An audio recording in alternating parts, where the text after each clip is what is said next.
Here's a punchy, short hook for your story. Asterisk, he was my boss, but I couldn't stop thinking about him. Asterisk, I can also give 3, 5 alternative hooks that are suspenseful and attention-grabbing if you want. Do you want me to do that? Absolutely. Here's Keynote 1 expanded to approximately 500 words for the story. He was my boss and my biggest distraction. #####, Keynote 1. The first glance from the moment he walked into the office that first day, something felt different. There was a presence about him that was hard to define. Confidence, authority, and an unspoken magnetism that drew attention without him trying. Most people noticed it and either admired it or were intimidated by it. But for me, it stirred something deeper, something I didn't expect. It wasn't just respect for his position. It was a distraction that seemed to pull at my thoughts in ways I couldn't control. He wasn't flashy or overbearing.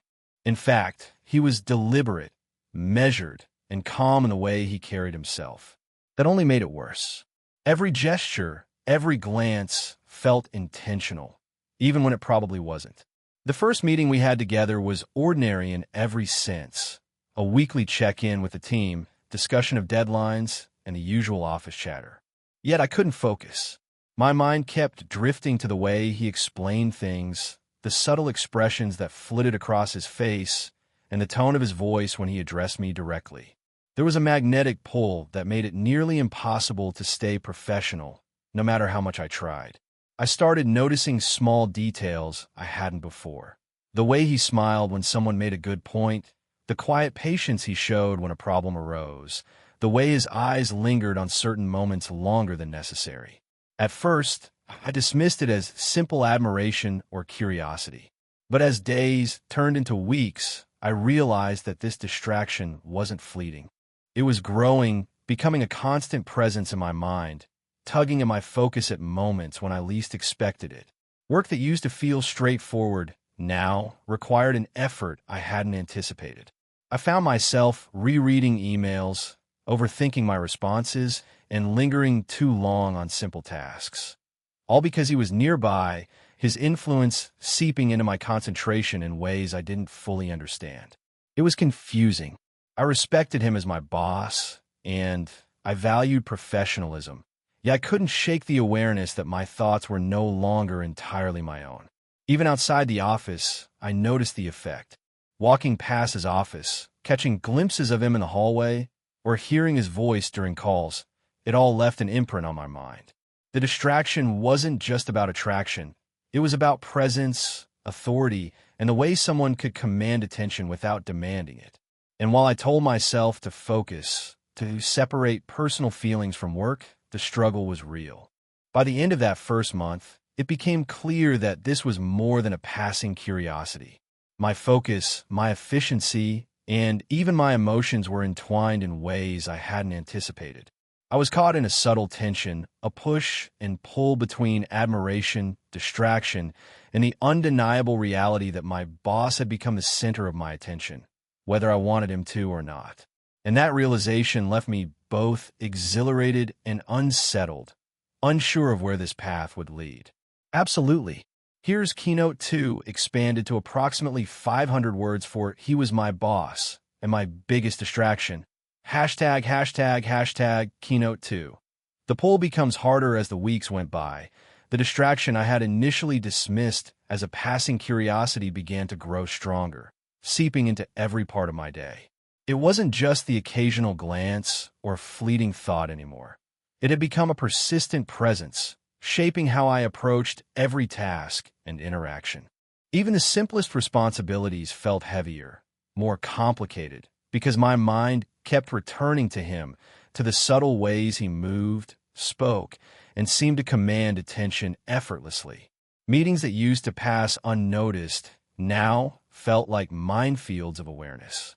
I caught myself overanalyzing every word he said, replaying his comments in my head, and wondering if there was some hidden meaning or personal note directed at me. I would find excuses to sit closer to him, to be near his desk, or linger after discussions just to catch a moment longer in his presence. It was irrational, yes, but the pull was undeniable. There were moments that left me both thrilled and disoriented. A fleeting compliment on my work would make my heart race, while a casual critique would linger uncomfortably, even when I knew it was purely professional. The lines between professional respect and personal fascination blurred in ways I hadn't anticipated. I tried to remind myself of the boundaries. He was my boss, and nothing about this should cross professional lines. Yet, my thoughts refused to obey. Even outside the office, the distraction followed me. I would replay interactions during commutes, scrolling through memories of conversations and gestures, trying to understand why he affected me so profoundly. It wasn't just physical attraction. It was a combination of charisma, authority, and an inexplicable connection that seemed to anchor itself in my mind. My friends noticed subtle shifts in my focus and energy, but I brushed it off as stress or overwork. Deep down, I knew it was more than that. The tension grew as I realized that ignoring it wasn't an option. Pretending to be focused and professional was increasingly difficult when the distraction had a way of hijacking my attention at the most inconvenient times. Emails went unanswered for longer than necessary. Simple tasks took longer, and I became acutely aware of how my presence changed when he was around. Each day brought a new internal struggle. The need to perform professionally versus the magnetic pull that seemed to defy reason.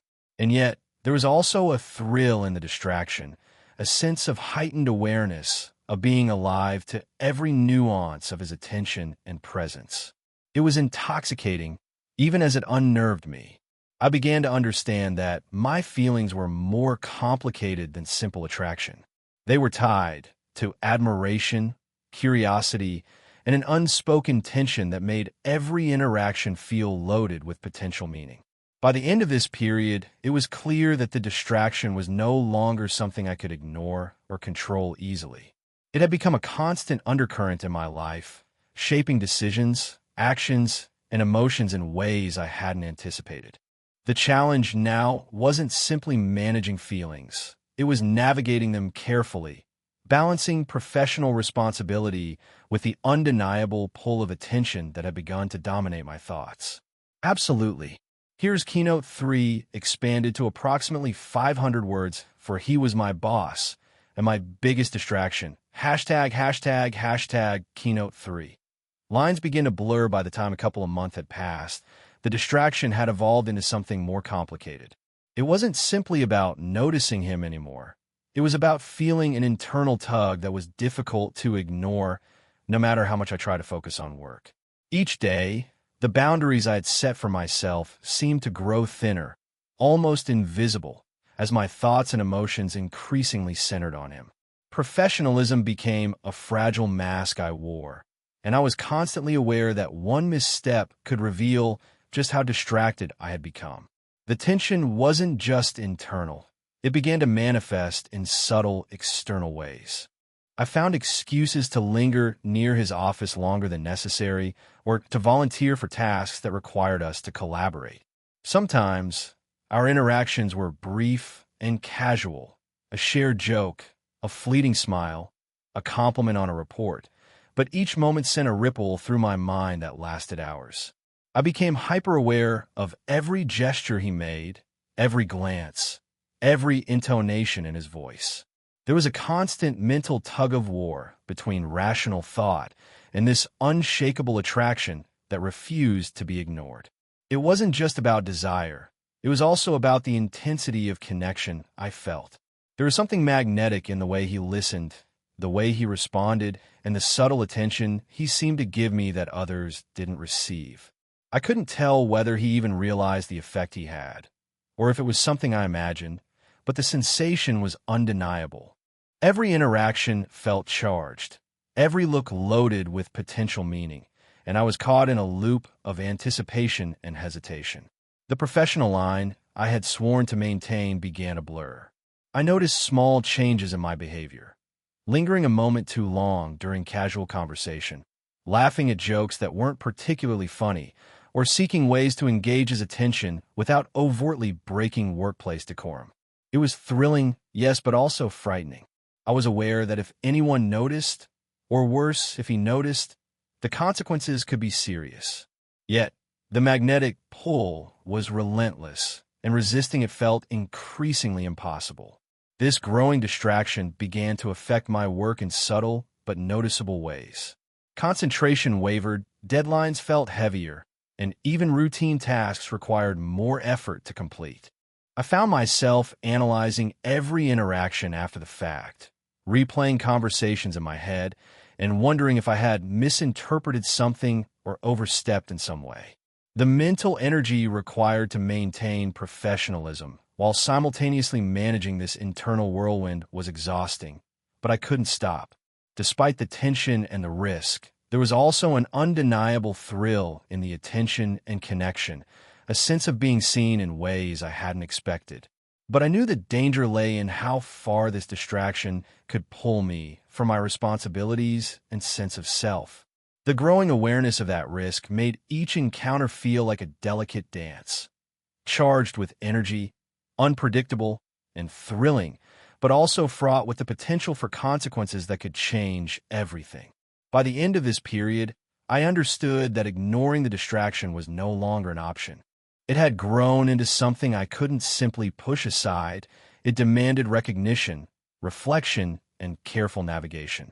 The lines between admiration, attraction, and professional respect were tangled, and the path forward was unclear. One wrong step could tip the balance, but one conscious choice could also begin to reclaim control. The tension had escalated, and the consequences of that pull were just beginning to reveal themselves. Absolutely. Here's Keynote 4 expanded to approximately 500 words for he was my boss and my biggest distraction. #####Keynote 4. The complications begin as the weeks turned into months. The distraction became impossible to ignore, not just internally, but externally. It wasn't merely a personal struggle anymore. It was beginning to affect work, interactions with colleagues, and even the way I viewed myself. What had started as subtle awareness had grown into a tangible complication, creating tension I couldn't simply brush aside. Every decision, every interaction, now seemed tinged with an undercurrent of awareness about him, how he might interpret it, how he might notice it, and how it might affect the delicate balance of professionalism. It started with small incidents, a misplaced glance, a lingering comment, or an unintended smile would leave me reeling internally, replaying the moment over and over, analyzing whether I had crossed some invisible boundary. My focus slipped during meetings, and I caught myself prioritizing moments when he might be present rather than the actual tasks at hand. Even when he wasn't around, thoughts of him colored my perception of the day, making it nearly impossible to concentrate fully. The distraction had started to claim mental space reserved for productivity, and I couldn't deny the effect it had. At the same time, the emotional complication grew. There was an undeniable thrill in the attention I received from him, the subtle acknowledgement that I was noticed in ways others weren't. But with that thrill came confusion and guilt. I knew the professional stakes. He was my boss, and even minor missteps could lead to complications I wasn't prepared for. I struggled to reconcile these conflicting emotions, excitement and anxiety, admiration and self-consciousness, curiosity and fear. It was exhausting to carry this duality every day, constantly negotiating between desire and propriety. Interactions became a delicate balancing act. Casual conversations felt like minefields, each word measured against a silent checklist of professional boundaries. I became hyper-aware of body language, tone, and timing, attempting to gauge whether he sensed my distraction, whether he understood the pull I felt, or whether he remained oblivious. Sometimes, I convinced myself that he might be intentionally engaging with me in subtle ways, but I wasn't sure if it was reality or wishful thinking. That ambiguity made every encounter unpredictable, charged with potential meaning, and deeply unsettling. The consequences of this distraction extended beyond the office. I noticed an emotional drain, the exhaustion of managing feelings while maintaining composure, and the impact it had on personal interactions outside work. Friends and family commented on my preoccupation, noting a shift in energy or mood. I couldn't fully explain it without revealing the truth, and the secrecy only intensified the tension, creating a sense of isolation even in familiar spaces. By the end of this period, it became clear the distraction was no longer harmless. It had crossed a threshold into something that affected both work and personal life. The thrill and intrigue remained, but they were now inseparable from risk, guilt, and confusion.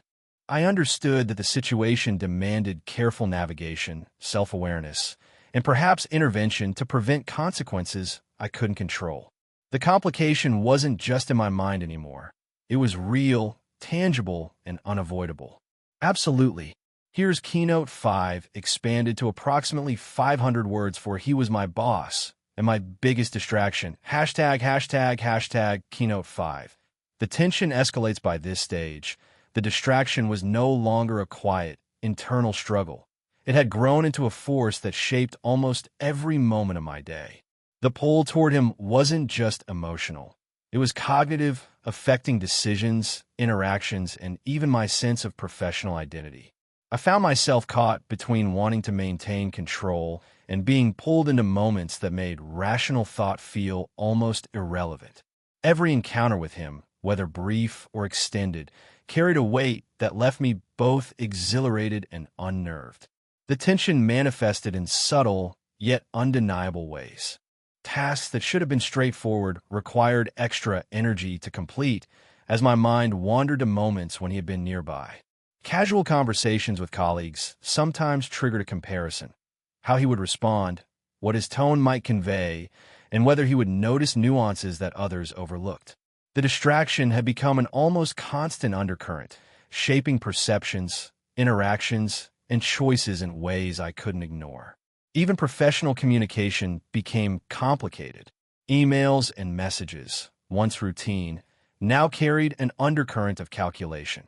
How to phrase words without revealing preoccupation, how to maintain professionalism while navigating the charged awareness of his presence. Every action seemed to require a careful balancing act, a negotiation between desire, respect, and the unspoken rules of workplace boundaries. I realized that the distraction was no longer a passive experience. It had power over my behavior, subtly guiding it without permission. The emotional stakes had also grown higher. Moments of acknowledgement from him, a smile, a passing comment, a nod of approval, felt like victories, yet they also intensified the internal struggle. Each interaction left me both thrilled and uneasy, as if walking a fine line between exhilaration and guilt. I questioned whether my feelings were fair, rational, or even appropriate, but the intensity of the distraction made such reflection difficult. It was as if my mind had a life of its own, acting on impulses and emotions I couldn't fully control. Outside work, the tension followed me. Thoughts replayed in the evenings, lingering on encounters, imagining hypothetical scenarios, and analyzing possible meanings behind minor gestures. The distraction was no longer confined to the office. It had seeped into personal life, affecting mood, focus, and interactions with friends and family. I felt both isolated and consumed, aware that this pull wasn't something I could casually dismiss or ignore. The pressure to maintain composure, professionalism, and a sense of normalcy created a sense of constant tension. I realized that something had to give. Either I would find a way to reclaim focus and control, or the distraction would continue to dominate my life in unpredictable ways. There was no easy solution, no simple way to resolve feelings that were tangled with admiration, curiosity, and unshakable awareness of him. The situation demanded careful reflection, boundaries, and self-discipline, yet the intensity of the pull made every step a challenge. By the end of this period, I understood that the distraction was no longer just a personal quirk or harmless fascination. It had become a force that shaped actions, decisions, and emotions, demanding acknowledgement and careful navigation. Ignoring it was no longer an option. The consequences were too real and the stakes too high. The tension had escalated, and the path forward required clarity, courage, and an unflinching assessment of how far this distraction could go. Absolutely. Here's Keynote 6 expanded to approximately 500 words for "He was my boss" and my biggest distraction. Keynote 6. Confronting the consequences as time went on, the distraction that had started subtly now demanded attention in ways that couldn't be ignored. The internal tension had become visible in subtle patterns of behavior. Missed cues in meetings, moments of awkwardness in casual conversations, and lingering thoughts that intruded even during tasks that required full focus. It became increasingly clear that this wasn't a simple crush or fleeting admiration. It had real consequences for both professional performance and emotional well-being. The first wake-up call came during a team project. I found myself overthinking every detail, not because of the work itself, but because I wanted him to notice, approve, or react in a certain way. Tasks that should have been routine were suddenly heavy with expectation, and each interaction felt loaded with significance. I realized that the distraction wasn't just about him. It was shaping how I approached responsibilities, how I prioritized work, and even how I interacted with colleagues.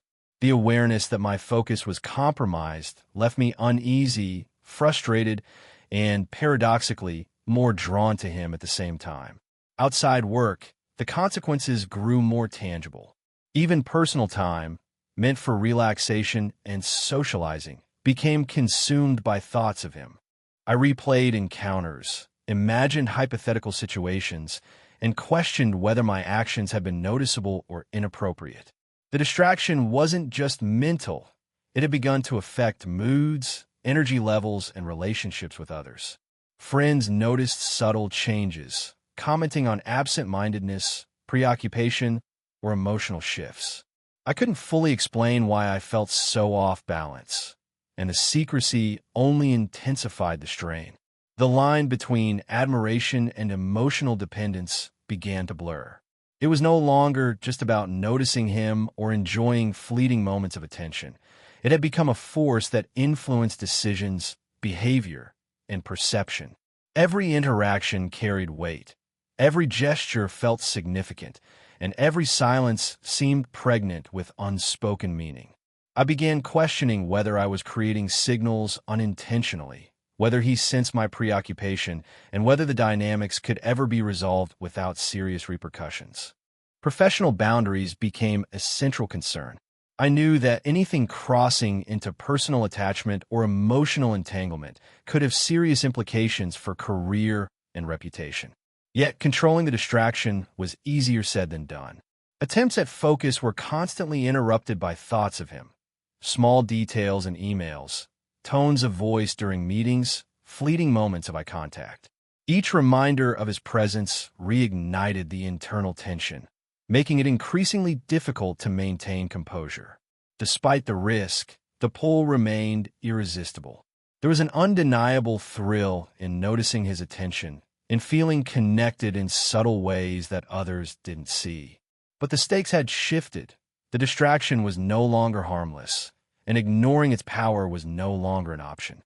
It demanded confrontation, reflection, and careful consideration of consequences. By this point, it was clear that managing this tension would require conscious effort, self-awareness, and perhaps tough choices to reclaim control over both professional life and emotional stability. The realization was sobering. What started as a simple distraction had evolved into something that could shape career, relationships, and self-perception. The challenge now wasn't just resisting impulses. It was navigating a delicate balance, understanding boundaries, and deciding how far to let this distraction influence life before it became truly unmanageable. Absolutely. Here's Keynote 7 expanded to approximately 500 words for "He was my boss and my biggest distraction." Keynote 7. Reaching the breaking point after months of navigating this tension, the distraction had escalated to a point where it was impossible to ignore. It had evolved from an internal fascination to something that now shaped almost every interaction, decision, and emotion. The thrill that once felt exciting had begun to carry a weight of anxiety, guilt, and anticipation. Each day became a delicate balancing act, managing professional responsibilities while wrestling with thoughts that refused to stay private. The breaking point wasn't sudden. It was the accumulation of countless moments, subtle interactions, and mental rehearsals that left every day feeling emotionally charged. By this stage, even routine tasks became a challenge. Work that had once been simple now felt like a minefield of distractions. My mind continually drifted to moments with him.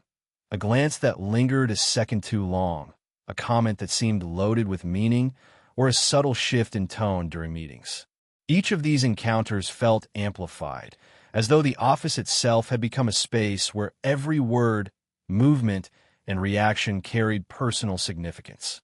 The distraction was no longer contained.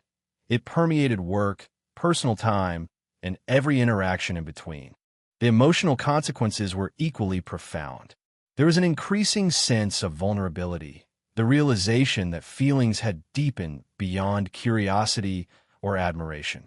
Every interaction left me feeling exposed, overanalyzing not just his reactions but my own. Confidence wavered, replaced by a heightened self-awareness that bordered on obsession. The awareness of crossing professional boundaries, even unintentionally, created constant tension, and yet the magnetic pull toward him remained irresistible. It was a paradox. The closer I tried to maintain composure, the more the distraction asserted itself, demanding attention and engagement on levels I hadn't anticipated. Moments of connection, once exhilarating, now felt dangerous. A casual compliment or shared joke triggered both excitement and fear, a thrill intertwined with anxiety.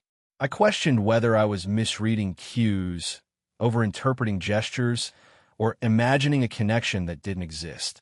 At the same time, the desire to understand the true nature of the attention I received kept me engaged, tethered to each interaction, and unable to disengage without a sense of loss. The emotional gravity of the situation was undeniable. It had grown beyond a simple distraction into a force that shaped choices, moods, and even self-perception. The final tipping point came unexpectedly. A single interaction, brief yet intense, crystallized everything I had been feeling: the thrill, the tension, the unspoken awareness of mutual attention. It left me acutely conscious of the precariousness of the situation and forced a moment of clarity. Ignoring the distraction was no longer an option. Decisions had to be made, boundaries acknowledged, and consequences faced. The tension that had been simmering for months could no longer be contained, and the emotional and professional stakes were higher than ever. In that moment, the realization was unavoidable. The distraction had transformed into a pivotal force in my life, one that demanded careful navigation, courage, and self-awareness. Every choice moving forward would carry weight, and every interaction would hold the potential for consequences that could reshape both work and personal life. The situation had reached a critical juncture, one where the next move could change everything.